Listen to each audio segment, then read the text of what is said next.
লাগে না। এই বিরাগমনের চাকরগিরি করতে মোটেই ভালো লাগে না। কিন্তু কিন্তু কি করবো, কিছু বাড়তি টাকা রোজগার হয়, এই আশায় আমাকে অনেক সময় অনেক অন্যায় চোখ বন্ধ করে সহ্য করতে হয়। এটা আমার আজকেই ধরে না, আর সকাল থেকে আমার ডানাতে তারুটা ভীষণ চুলকাচ্ছে, অনেকটা টাকা আসবে, কিন্তু কিভাবে যে আসবে সেটাই তো বুঝতে পারছি না।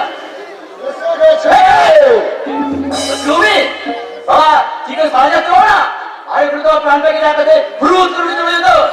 আমি ভাবলাম টাকা এসেছে, ক্যারারে কাপ দিতে এসেছি।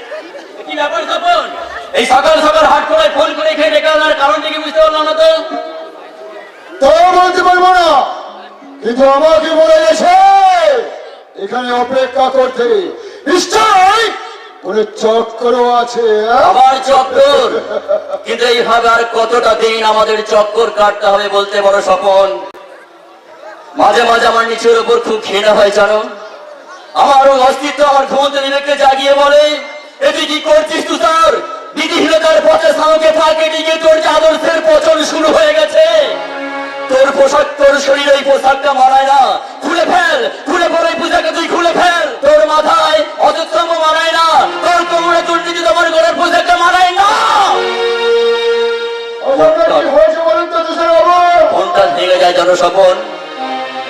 রাতের অন্ধকারে দুয়ার কপালে জমা হয়ে যায় বাষ্পের মতো দুশ্চিন্তার ঘাম।